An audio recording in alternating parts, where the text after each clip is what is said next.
What's up everyone? Welcome back to the channel. Welcome to Recharge of Business Studies. तो guys business studies में हम लोग पूरा का पूरा अगले 4 दिन लगाने वाले हैं और काफी सारी चीजें कवर करने वाले हैं।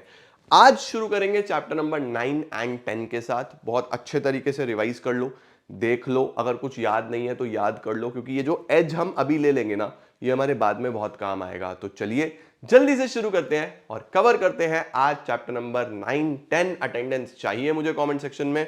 चलिए जल्दी से लेट्स बिगिन।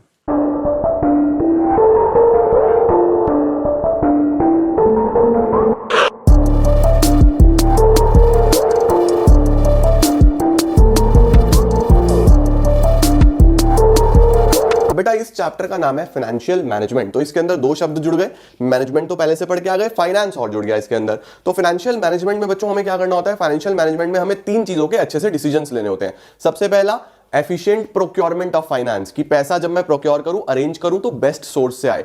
दूसरा efficient utilisation of finance, utilisation का मतलब जहां पे इन्वेस्ट करूं वहां से बेस्ट रिटर्न निकल के आए। और तीसरा है एफिशिएंट डिस्ट्रीब्यूशन ऑफ सरप्लस, कि जो आपने इन्वेस्ट किया वहां से पैसा कमाया तो जो सरप्लस आया उसको प्रॉपर्ली डिस्ट्रीब्यूट करना। तीनों का कॉम्बिनेशन से फाइनेंशियल मैनेजमेंट बन जाता है बच्चों। फाइनेंशियल मैनेजमेंट का ये मीनिंग हो गया। देन क्या क्या रोल रहता है फाइनेंशियल मैनेजमेंट का? सबसे पहला देखो, जब आप ये सब अच्छे से करोगे तो प्रॉपर अवेलेबिलिटी ऑफ फंड्स आ जाएंगे आपके पास रीजनेबल कॉस्ट पे आ जाएंगे। दूसरा प्रॉपर यूटिलाइजेशन हो जाएगा, जहां पे इन्वेस्ट करोगे अच्छा हो जाएगा। तीसरा सेफ्टी बनी रहेगी, क्योंकि आप प्रॉपर्ली अरेंज करोगे, फिर इन्वेस्ट करोगे, जो पैसा आएगा उसको कुछ बांटोगे, कुछ री इन्वेस्ट करोगे, तो सेफ्टी रहती है बच्चों।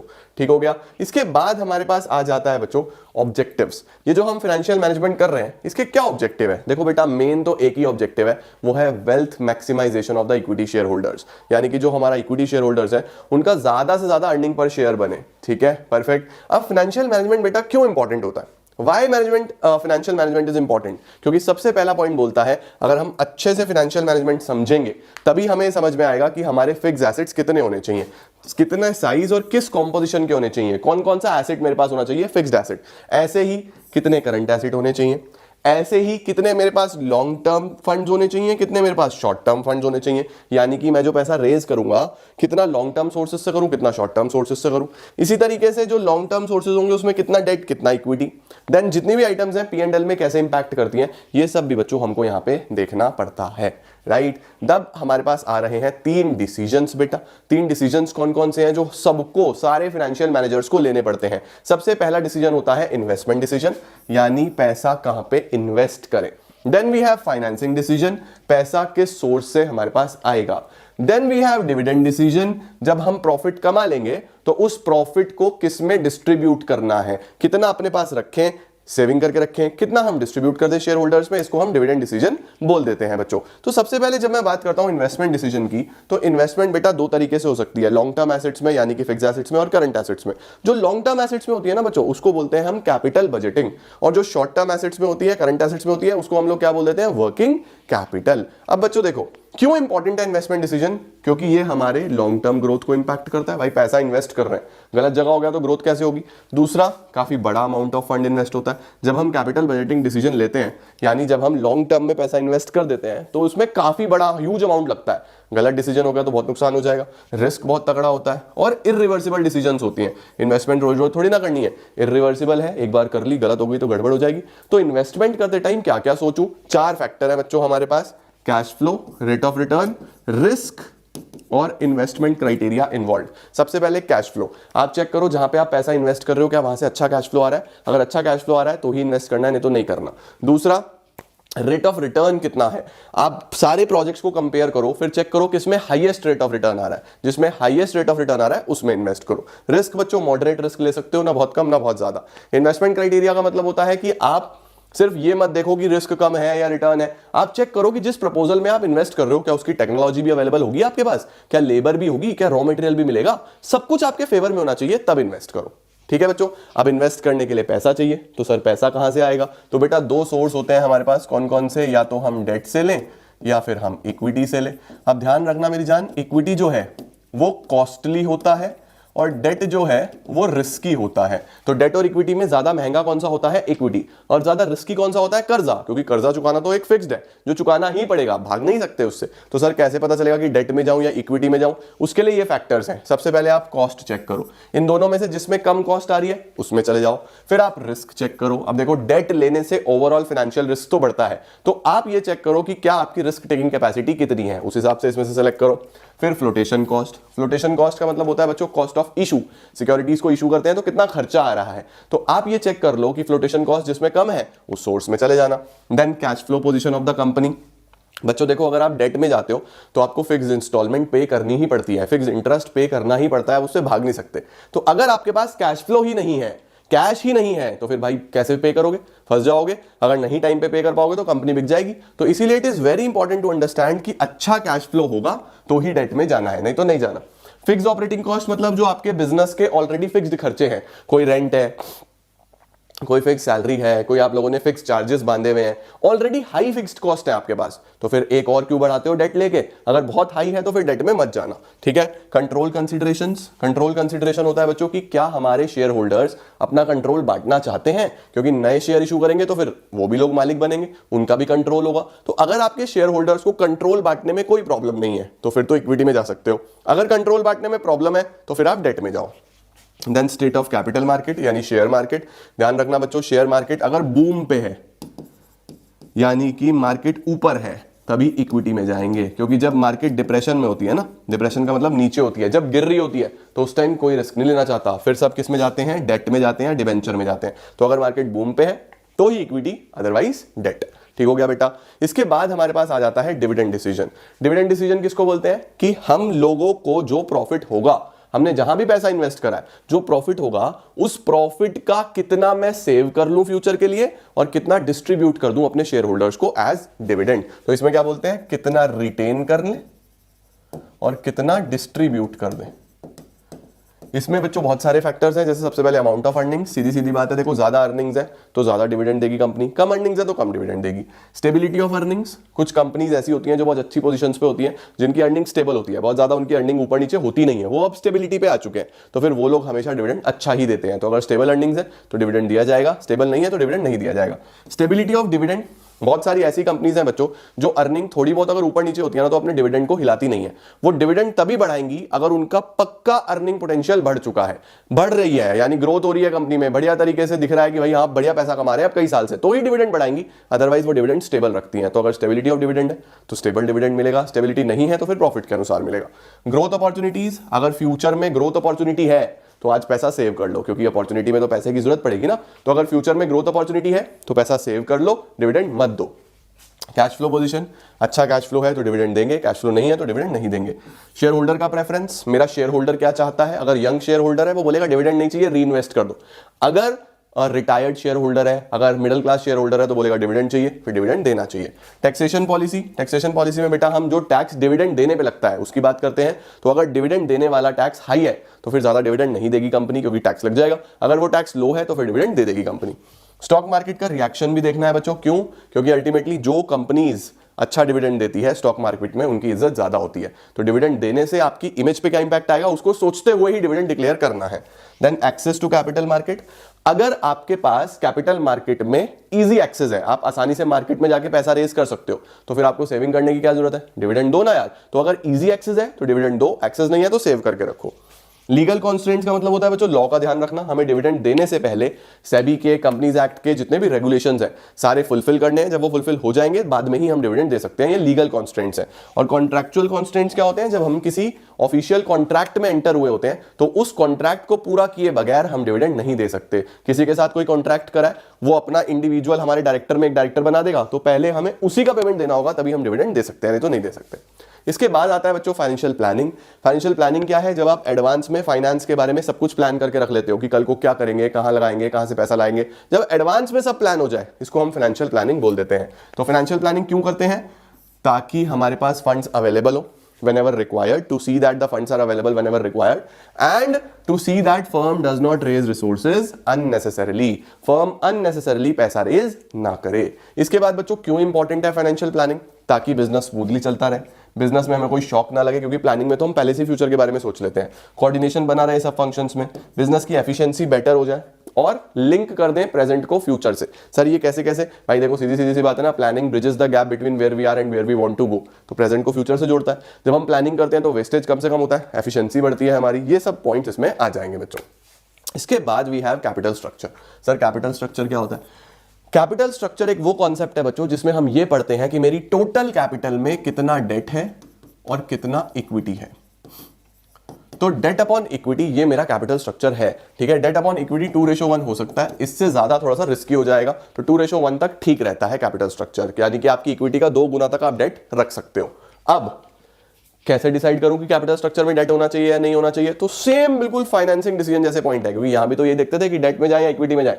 बस ये फर्क है कि यहां पे आप डिसाइड कर रहे हो, यहां पे आप अपने कैपिटल स्ट्रक्चर के बारे में देख रहे हो, कैपिटल के बारे में सोच रहे हो, राइट। तो देखो सबसे पहले कैश फ्लो पोजीशन, अगर कैश फ्लो अच्छा है तो ही डेट की तरफ जाओ, नहीं तो डेट की तरफ मत जाओ। रिस्क कंसीडरेशन, आप कितना रिस्क ले सकते हो। डेट लेने से ओवरऑल फाइनेंशियल रिस्क बढ़ेगा, तो रिस्क टेकिंग कैपेसिटी है तो ही डेट में जाओ, नहीं तो मत जाओ। इंटरेस्ट कवरेज रेशियो का फॉर्मूला होता है बच्चों earnings EBIT upon interest. EBIT का मतलब earning before interest and tax, right. तो आप सोचो कि मेरा इंटरेस्ट है 1 लाख का और मेरी अर्निंग है 2 लाख की, तो 2 टाइम्स हुआ। सपोज ये 12 लाख की होती तो ये 12 टाइम्स हो जाता कि 1 लाख देना है, 12 लाख कमाता हूं। तो जितना हाई हो उतना सेफ है ना कंपनी के लिए कि भाई इंटरेस्ट से इतना गुना ज्यादा कमाते हैं। तो अगर इंटरेस्ट कवरेज रेशो हाई है तो ही डेट में जाना है, नहीं तो डेट में नहीं जाना। अब बच्चों इसी का बड़ा भाई है debt service coverage ratio. Debt service coverage ratio में हमने क्या पढ़ा हुआ है कि हमें सिर्फ इंटरेस्ट तो पे बैक नहीं करना, इंटरेस्ट के साथ साथ प्रिंसिपल अमाउंट भी पे करना है। तो हमने ऊपर प्रिंसिपल तो कंसीडर ही नहीं करा। तो डेट सर्विस कवरेज रेशो में यहां पे जो है इंटरेस्ट के साथ साथ प्रिंसिपल भी कवर हो जाता है, तो ये और इंपॉर्टेंट रेशो बन जाता है। तो ये भी जितना हाई होगा उतना अच्छा है, डेट तभी ले सकते हो, ठीक है। तो इंटरेस्ट कवरेज रेशो भी, डेट सर्विस कवरेज रेशो भी दोनों हाई होंगे तो ही डेट में जाना है, नहीं तो नहीं जाना। उसके बाद बच्चों कॉस्ट ऑफ डेट चेक करो कि अगर आप डेट ले रहे हो तो आपको किस रेट ऑफ इंटरेस्ट से मिल रहा है। अगर आपको डेट सस्ता मिल रहा है तो ही डेट में जाओ, अदरवाइज डेट में मत जाओ। कॉस्ट ऑफ इक्विटी चेक कर लो कि ओवरऑल इक्विटी में कितना खर्चा आ रहा है आपको इशू करने में। तो इक्विटी का भी चेक करो कितना कॉस्ट है, दोनों को कंपेयर कर लो, जिसमें कम है उसमें चले जाओ। फ्लोटेशन कॉस्ट बच्चों कॉस्ट ऑफ इशू, कई बार शेयर्स डिबेंचर्स इशू करने में ज्यादा खर्चा आता है तो हम बैंक लोन को भी कंसिडर कर सकते हैं as a good source. Tax rate check करो बच्चों। देखो डेट जो है वो आपके टैक्स को सेव करता है। सर डेट टैक्स को सेव करता है कैसे? देखो डेट पे आपको इंटरेस्ट देना पड़ता है, इंटरेस्ट एक एक्सपेंस है, P&L के डेबिट में आता है, खर्चा बुक होता है तो प्रॉफिट कम होगा तो टैक्स भी कम। तो अगर टैक्स रेट हाई है, अब टैक्स को तुमको बचाना है तो फिर गो फॉर डेट, ठीक है। इसके बाद कंट्रोल में वही है कि अगर आपके शेयर होल्डर्स पूरा कंट्रोल मेंटेन करके रखना चाहते हैं गो फॉर डेट, उनको कंट्रोल बांटने में कोई प्रॉब्लम नहीं है, गो फॉर इक्विटी। इसके बाद हमारे पास फ्लेक्सिबिलिटी का मतलब होता है बच्चों कि हमें कभी भी अपनी सारी की सारी बोरोइंग कैपेसिटी खत्म नहीं करनी चाहिए। अगर मेरी 2 करोड़ की बोरोइंग कैपेसिटी है तो मैं कभी भी पूरा 2 करोड़ बोरो ना करूं, हमेशा फ्यूचर के लिए कुछ ना कुछ बचा के रखना चाहिए। तो company must maintain some flexibility for uncertain events in the future. Regulatory framework का मतलब रूल्स और रेगुलेशंस, जितने भी सेबी के रूल्स और रेगुलेशंस हैं, कंपनीज एक्ट के रूल्स और रेगुलेशंस हैं, उनके हिसाब से ही आप डेट या इक्विटी में जाने वाले हो। स्टॉक मार्केट कंडीशंस मैंने पीछे भी बताई थी कि अगर मार्केट बूम पे है तो शेयर इशू करो, मार्केट डिप्रेशन में है तो ही डेट पे जाओ। उसके बाद capital structure of other companies, आप दूसरी कंपनीज का कैपिटल स्ट्रक्चर देख के अपना कैपिटल स्ट्रक्चर डिसाइड मत करो। हाँ आप एक आइडिया जरूर ले सकते हो बट उसी को आप एक फाइनलाइज कैपिटल स्ट्रक्चर मत मानो। देन रिटर्न ऑन इन्वेस्टमेंट, ये वाला ROI वाला कॉन्सेप्ट बच्चों हमारे पास एक कॉन्सेप्ट की तरफ लेके जाता है हमें, जो कि है trading on equity. Trading on equity ये बोलता है बच्चों कि डेट एक अच्छा सोर्स है। मैंने आपको इसमें न्यूमेरिकल्स भी कराए हुए हैं, आप लोग GNG वाला वीडियो या फुल फ्लेजेड वीडियो देख सकते हो उसको रिवाइज करने के लिए। तो ROI का क्या मतलब है यहाँ पे?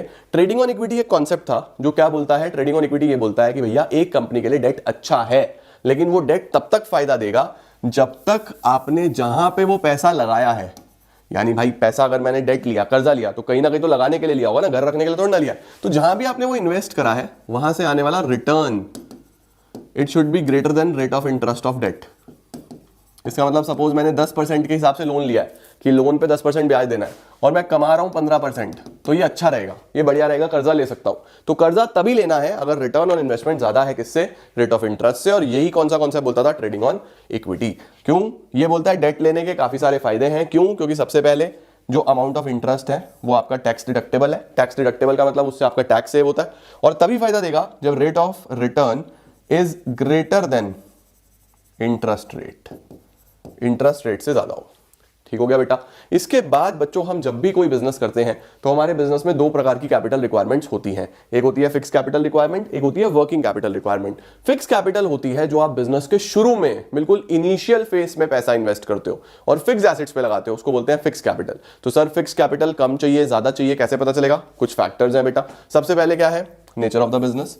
आपका कैसा नेचर है, क्या आप मैन्युफैक्चरर हो या आप ट्रेडर हो? अगर आप मैन्युफैक्चरर हो तो आपकी बड़ी बड़ी फैक्ट्रियां होंगी, मशीनें लगानी पड़ेंगी, तो फिक्स कैपिटल ज्यादा चाहिए होगा बेटा, ठीक है। और अगर आप ट्रेडर हो जो बना बनाया खरीद के लाते हो, फिक्स कैपिटल कम चाहिए होगा। देन स्केल ऑफ ऑपरेशंस, किस स्केल पे करते हो? स्मॉल स्केल पे करते हो तो पैसा भी कम चाहिए, लार्ज स्केल पे करते हो तो पैसा भी ज्यादा चाहिए, ठीक है। चॉइस ऑफ टेक्निक, आपकी जो प्रोडक्शन टेक्निक है वो लेबर इंटेंसिव है या कैपिटल इंटेंसिव है? अगर कैपिटल इंटेंसिव है तो ज्यादा मशीन है, इसका मतलब ज्यादा फिक्स कैपिटल। लेबर इंटेंसिव है, कम मशीन है, कम फिक्स कैपिटल, ठीक है। टेक्नोलॉजिकल अपग्रेडेशन, अगर आपका जो बिजनेस है उसमें टेक्नोलॉजी बार बार अपग्रेड होती है तो आपको ज्यादा पैसा चाहिए होगा, सीधी सी बात है। ग्रोथ प्रोस्पेक्ट्स, अगर आप देख रहे हो कि बिजनेस बहुत तेजी से ग्रो हो रहा है, 1 से 2 ब्रांच, 2 से 4 ब्रांच, 1 से 2 मशीन, 2 से 4 मशीन, बहुत तेजी से ग्रो हो रहा है, फिक्स कैपिटल ज्यादा चाहिए होगा बच्चों। ऐसे ही अगर आपका बिजनेस डाइवर्सिफाई हो रहा है, 1 से 2 प्रोडक्ट, 2 से 10 प्रोडक्ट, 10 से 50 प्रोडक्ट, तब भी आपको फिक्स कैपिटल ज्यादा चाहिए होगा। फाइनेंशियल ऑल्टरनेटिव्स, अगर आपके पास बच्चों ऑल्टरनेटिव्स अवेलेबल हैं, ऑल्टरनेटिव अवेलेबल होने का मतलब है कि आपको कैश में नहीं लेना, रेंट पे मिल जाएगी मशीन या ईएमआईज पे मिल जाएगी मशीन, यानी आपके पास फाइनेंशियल ऑल्टरनेटिव्स अवेलेबल है, तो फिर पूरा पैसा तो नहीं देना ना, तो आपको फिक्स कैपिटल कम चाहिए होगा बच्चों। इसी के साथ लेवल ऑफ कोलैबोरेशन, अगर आप कोलैबोरेट करके 2-4 लोग मिलके एसेट खरीद सकते हो तो फिक्स कैपिटल अकेले को लगाना नहीं पड़ेगा, कम चाहिए होगा बच्चों, ठीक है। ये क्यों इंपॉर्टेंट है बेटा? डिसीजन ध्यान से लेना, क्योंकि ये आपकी लॉन्ग टर्म ग्रोथ पे इंपैक्ट करता है, इधर भी पढ़ा था। Large amount of funds involve होते हैं, रिस्क होते हैं और इरिवर्सिबल डिसीजन होता है। ले लो भाई जल्दी से स्क्रीनशॉट, बहुत शानदार तरीके से पूरा ही चैप्टर वापस से याद आ गया होगा आप लोगों को। जल्दी से इसका स्क्रीनशॉट लो। अब क्या आ रहा है हमारे पास? वर्किंग कैपिटल और उसके फैक्टर्स। बच्चों वर्किंग कैपिटल जो है ये 2 प्रकार का हो सकता है। एक होता है हमारे पास gross working capital. Gross working capital में आपको क्या करना है? Simple sum of all the current assets, and then we have net working capital, जिसमें हम current assets minus current liabilities कर देंगे बच्चों। तो सीए माइनस सीएल कर देंगे तो net working capital. Gross working capital क्या होता है? The sum of all the current assets, ठीक हो गया बच्चों। अब देखो वर्किंग कैपिटल से रिलेटेड कौन कौन से फैक्टर्स हैं जो हमें देखने को मिलते हैं। हमें कैसे पता चलेगा कि ये जो डे टू डे बिजनेस में खर्चा होगा, डे टू डे बिजनेस में जो खर्चा आएगा उसको हम वर्किंग कैपिटल बोलते हैं, वो कम चाहिए या ज्यादा चाहिए? तो देखो फिर से नेचर ऑफ द बिजनेस, आपका किस तरीके का बिजनेस है। अगर आप एक मैन्युफैक्चरर हो तो फिर से आपके पास ज्यादा मशीन है, ज्यादा लेबर चाहिए उनको चलाने के लिए, ज्यादा फ्यूल चाहिए, तो मैन्युफैक्चरर को वर्किंग कैपिटल भी ज्यादा चाहिए, तो वर्किंग कैपिटल ज्यादा। वहीं आप एक ट्रेडर हो जो बना बनाया सामान लाते हो, तो मशीनें आपके पास है नहीं, तो आपको फ्यूल की लेबर की जरूरत नहीं है, आपको वर्किंग कैपिटल कम चाहिए यार, ठीक है ना। इसको आप रिलेट करना किससे? ऑपरेटिंग साइकिल के साथ। ऑपरेटिंग साइकिल क्या होता है बच्चों? ऑपरेटिंग साइकिल होता है एक बिजनेस में पैसा लगने से लेके पैसा वापस आने तक का समय, यानी कि मार्केट रिसर्च से लेके कैश तक, जब तक पैसा रिकवर नहीं हो रहा तब तक का टाइम पीरियड। तो अगर किसी भी बिजनेस की ऑपरेटिंग साइकिल बड़ी है तो फिर वर्किंग कैपिटल भी ज्यादा, अगर छोटी सी ऑपरेटिंग साइकिल है तो वर्किंग कैपिटल भी कम। स्केल ऑफ ऑपरेशन सिंपल है, लार्ज स्केल पे करोगे ज्यादा, स्मॉल स्केल पे करोगे कम। बिजनेस साइकिल क्या होता है बच्चों? बिजनेस साइकिल ये है हमारे पास, कभी कभी बिजनेस बूम पे होता है, फिर नीचे की तरफ आता है रिसेशन, फिर डिप्रेशन आ जाता है और फिर रिकवरी होती है। तो एग्जाम में आपको मेनली 2 फेजेस पे लिखना है कि अगर बिजनेस में है बूम, बिजनेस में क्या है? बूम है, बिजनेस बढ़िया चल रहा है, तो वहां पे डिमांड भी ज्यादा होती है बच्चों, हर चीज ज्यादा होती है, तो वर्किंग कैपिटल भी ज्यादा। वहीं पे अगर बिजनेस डिप्रेशन में है तो कोई डिमांड ही नहीं है, सामान वामान बनेगा नहीं, वर्किंग कैपिटल कम, ठीक है। सीजनल फैक्टर्स बेटा, अगर आपका सीजनल प्रोडक्ट है, एक ही सीजन में बिकता है, तो अगले सीजन में आपको उसको स्टोर करके रखना पड़ेगा, इन्वेंट्री मेंटेन करके रखना पड़ेगा, तो वर्किंग कैपिटल ज्यादा। अगर आपका डेली बिकने वाला प्रोडक्ट है, सीजनल नहीं है, तो वर्किंग कैपिटल कम। प्रोडक्शन साइकिल आ जाता है बेटा। फिर प्रोडक्शन साइकिल का मतलब कि एक पर्टिकुलर प्रोडक्ट को बनाने में कितने स्टेप्स इन्वॉल्व है। अगर बहुत सारे स्टेप्स इन्वॉल्व हैं, प्रोडक्शन साइकिल बड़ी है, तो वर्किंग कैपिटल ज्यादा। छोटे से स्टेप्स हैं तो वर्किंग कैपिटल कम। क्या आप उधार देते हो? Credit allowed. अगर आप उधार देते हो तो आपको अपना पैसा ज्यादा लगाना पड़ेगा, वर्किंग कैपिटल ज्यादा। क्या आपको उधार मिलता है? अगर आपको उधार मिल जाता है बच्चों आसानी से, तो अपना पैसा लगाने की क्या जरूरत है? वर्किंग कैपिटल कम। उधार नहीं मिलता तो वर्किंग कैपिटल ज्यादा।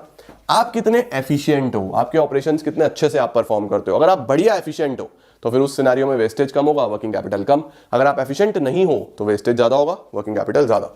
अवेलेबिलिटी ऑफ रॉ मटेरियल, क्या रॉ मटेरियल आसानी से मिल जाता है?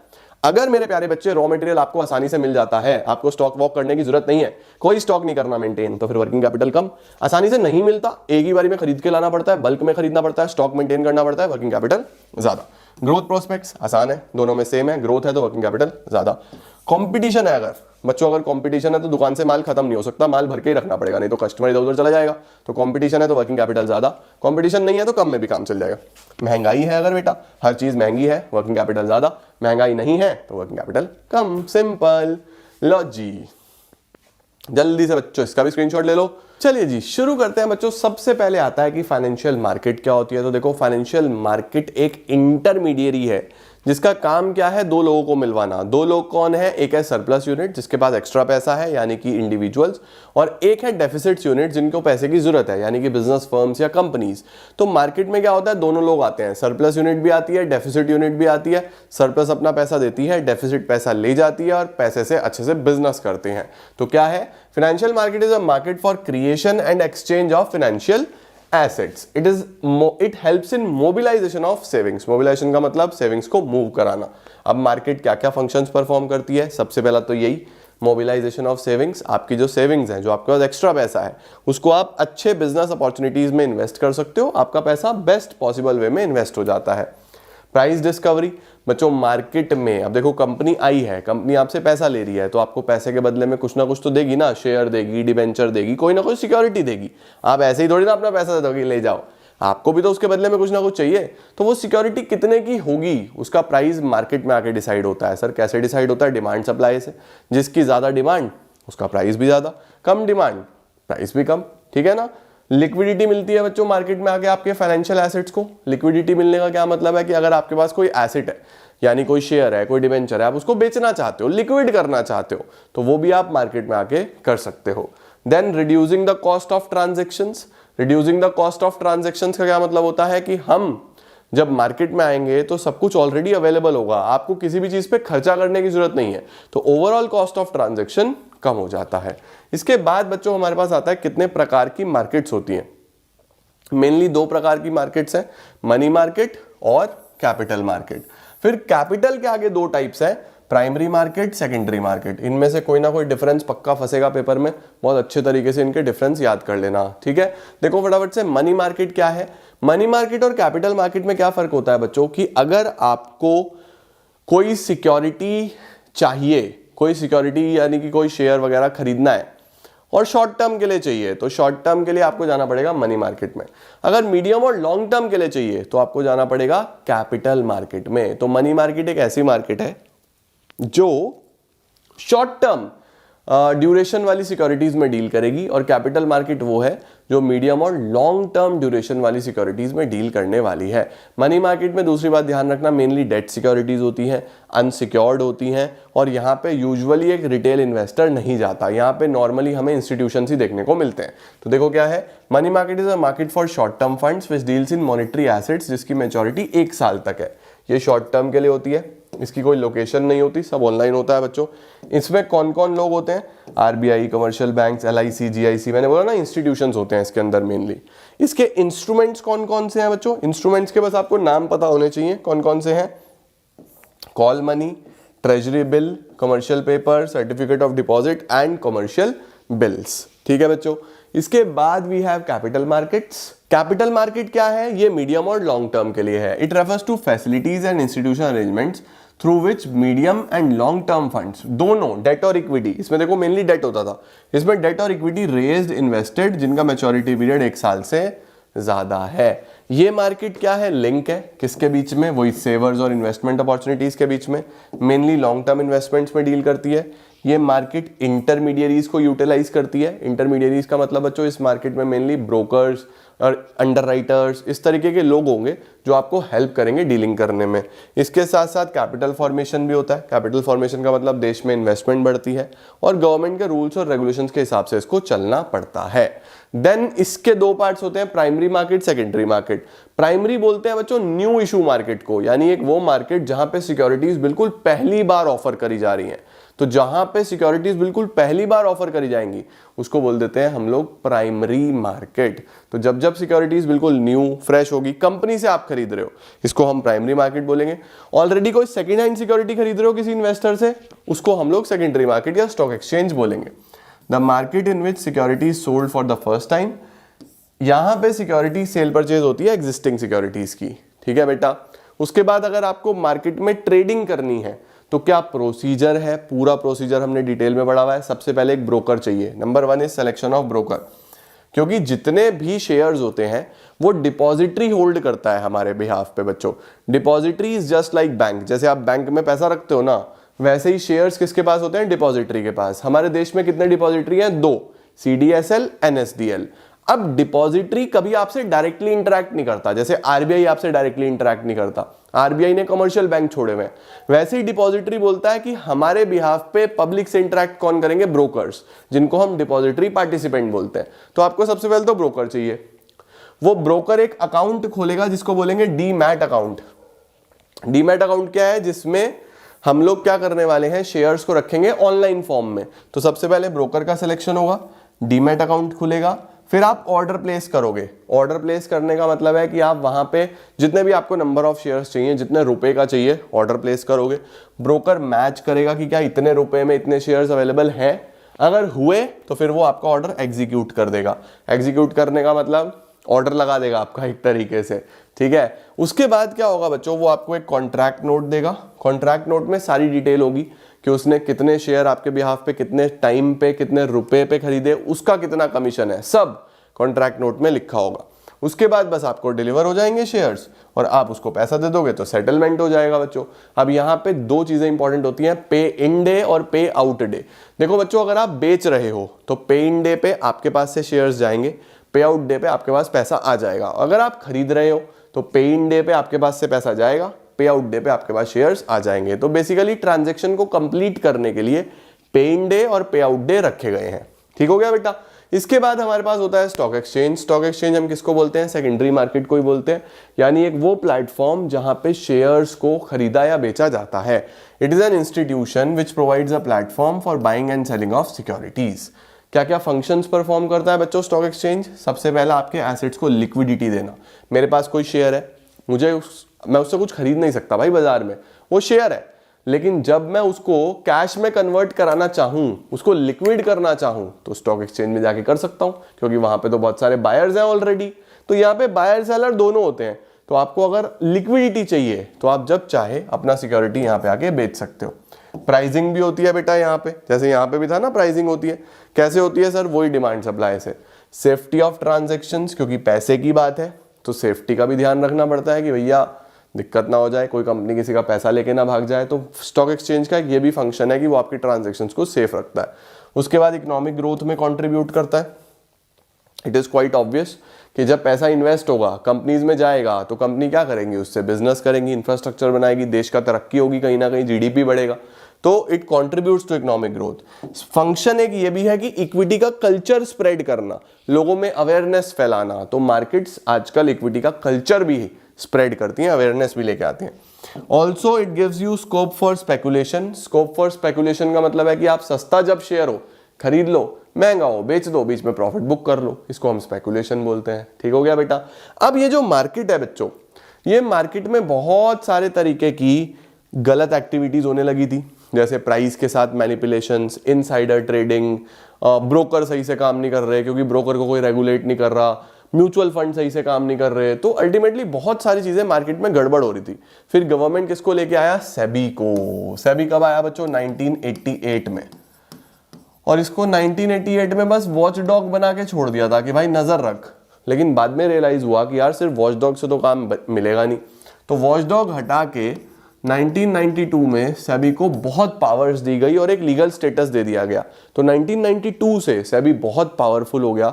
इसका फुल फॉर्म हो जाता है securities and exchange board of India. और मेनली 3 फंक्शन सेबी परफॉर्म करता है। कौन कौन से 3 फंक्शन है, प्रोटेक्टिव, डेवलपमेंट, रेगुलेटरी। प्रोटेक्टिव किस लिए होता है, ताकि हम प्रोटेक्ट कर सकें, किसी भी तरीके का कोई फ्रॉड किसी इन्वेस्टर के साथ ना हो। रेगुलेटरी का क्या मतलब होता है, सारे के सारे रूल्स बनाना, रेगुलेशंस बनाना ब्रोकर्स के लिए, म्यूचुअल फंड्स के लिए। डेवलपमेंट का क्या मतलब होता है बच्चों, ओवरऑल स्टॉक एक्सचेंज को डेवलप करना। मैं ये फंक्शंस 2-2, 3-3 लिख देता हूं अभी, तुम लोग पहले इतना जल्दी से स्क्रीनशॉट ले लो, चैप्टर समाप्त है, बस लास्ट फंक्शन ही बचते हैं। लो बेटा जी, ये आ गए हमारे पास सेबी के फंक्शंस। बहुत इंपॉर्टेंट है, एग्जाम में आने के, हाई प्रोबेबिलिटी, बहुत अच्छे तरीके से तैयार कर लेना। तो देखो सेबी के फंक्शंस में सेबी क्या क्या करता है, 3 फंक्शंस हैं। डॉक्टर, प्रोटेक्टिव, डॉक्टर का D for developmental, R for regulatory और प्रोटेक्टिव तो है ही। तो सेबी डॉक्टर प्रोटेक्टिव है बच्चों। तो प्रोटेक्टिव में क्या है कि वो प्रोटेक्शन करेगा, किसकी प्रोटेक्शन करेगा, हर तरीके से इन्वेस्टर की। कैसे प्रोटेक्शन करता है, सबसे पहले तो प्रोहिबिट करता है अनफेयर ट्रेड प्रैक्टिसेस को। किसी भी तरीके से कोई अनफेयर ट्रेड प्रैक्टिस है, जैसे प्राइस रिगिंग है, यानी प्राइस को मैनिपुलेट किया जा रहा है, फेक सर्टिफिकेट्स बन रहे हैं, रॉन्ग इंफॉर्मेशन दिया जा रहा है, ये सब प्रोहिबिट करता है। दूसरा, इनसाइडर ट्रेडिंग बंद करता है। इनसाइडर ट्रेडिंग का मतलब कि कोई भी ऐसा इंसान जो कंपनी के अंदर की बात जानता है वो बाहर लीक आउट नहीं कर सकता, ये अलाउड नहीं है। तीसरा, promotion of fair practices. SEBI बोलता है फेयर प्रैक्टिसेस प्रमोट होनी चाहिए, कोड ऑफ कंडक्ट को प्रमोट करना चाहिए कि रूल्स को माना जाए। तो इस तरीके से इन्वेस्टर को प्रोटेक्ट किया जा सकता है। रेगुलेटरी का मतलब है रूल्स और रेगुलेशंस बनाना। सेबी किस चीज के रूल्स रेगुलेशंस बनाता है, रजिस्ट्रेशंस के। Broker, mutual fund, merchant banker, जितने भी लोग इन्वॉल्व है सबके रजिस्ट्रेशन कैसे होंगे सेबी बताएगा। दूसरा, टेक ओवर बिड्स। अगर एक कंपनी किसी दूसरी कंपनी को टेक ओवर कर रही है, खरीद रही है, तो उसका रेगुलेशन भी कौन करेगा, सेबी करेगा। तीसरा, फीस लगाना। फीस किस चीज की, हर तरीके की फीस, चाहे वो रजिस्ट्रेशन हो चाहे वो पेनल्टीज हो, हर तरीके की फीस भी कौन सेट करेगा, सेबी सेट करेगा। फिर डेवलपमेंट के लिए क्या करता है, मार्केट्स को डेवलप करने के लिए क्या करता है, इंटरमीडियरीज की ट्रेनिंग करना, उनको सिखाना, उनको अच्छे तरीके से बताना कि कैसे काम होता है। रिसर्च करना time to time, research papers print करना, पीरियोडिकल्स प्रिंट करना, ये सब करता है। और फ्लेक्सिबल अप्रोच अपनाना किसमें, कैपिटल मार्केट्स में, ताकि अच्छे से डेवलप हो पाए। तो ये बच्चों बहुत इंपॉर्टेंट है, स्क्रीनशॉट ले लो। और इसी के साथ thank you so very much guys, keep growing, keep glowing, keep smiling.